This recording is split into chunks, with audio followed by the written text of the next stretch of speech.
ایک بزرگ سے مروی ہے، فرماتے ہیں کہ ایک مرتبہ میں نے ایک شخص کو اس کا ہاتھ بغل سے کٹا ہوا تھا اور وہ کہہ رہا تھا کہ لوگوں مجھے دیکھ کر عبرت حاصل کرو۔ میں اس کے قریب پہنچا، اس سے پوچھا کہ بھائی کیا قصہ ہے؟ اس نے کہا میں ایک ظالم پہلوان کے دوست اور حاشیہ برادری میں تھا۔ ایک مرتبہ میں جا رہا تھا، راستے میں دیکھا تھا کہ ایک شخص کے پاس ایک مچھلی ہے۔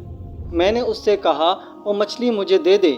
اس نے انکار کیا اور کہا کہ میں نے اسے پیسے دے کر اہل و عیال کے لیے خریدا ہے، تمہیں نہیں دوں گا۔ چونکہ میں پہلوانوں کے ساتھ رہا کرتا تھا، کمزوروں اور تہی-دستوں کے ساتھ ظلم کر کے انہیں کنگال کرنا تو میرا شیوا تھا۔ میں نے آگے بڑھا اور اس کے دھول رسید کی اور مچھلی لے کر چلتا بنا۔ راستے میں مچھلی نے میری انگلی کو دبا دیا، جس سے مجھے شدید تکلیف ہوئی۔ خیر اس طرح گھر پہنچا، مگر میری تکلیف بڑھتی رہی، یہاں تک کہ صبح حکیم کے پاس گیا۔ اس نے کہا کہ انگلی کو کاٹ دینا ضروری ہے، ورنہ زہر ہاتھ میں پہنچ سکتا ہے۔ میں نے انگلی کٹوا دی، اب میرے ہاتھ میں درد شروع ہو گیا۔ حکیم نے اس کا کانٹا بھی تجویز کیا، یہاں تک کہ میرا ہاتھ بغل تک کاٹ دیا۔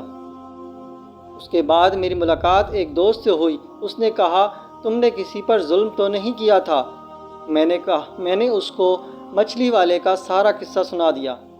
اس نے کہا کہ اگر تم پہلے ہی تکلیف میں مچھلی والے سے معافی مانگ لیتے تو یہ نوبت نہ آتی۔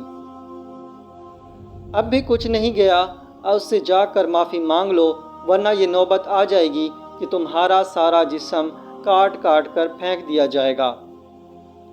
میں نے فوراً اس کی تلاش شروع کی، چنانچہ اسے ایک جگہ ملاقات ہوئی۔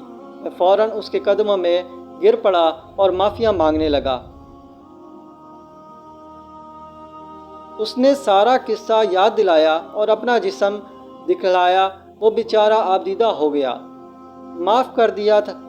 میں نے اس سے پوچھا کہ تم کو اللہ کی قسم یہ بتاؤ، جب میں نے تم ظلم سے مچھلی چھین لی تھی تو تم نے بددعا تو نہیں کی تھی؟ اس نے کہا ہاں، میں نے کہا تھا اے اللہ، اس شخص نے اپنی طاقت اور قوت کا استعمال کر کے مجھ غریب سے مچھلی چھین لی، اب تو اپنی طاقت دکھلا۔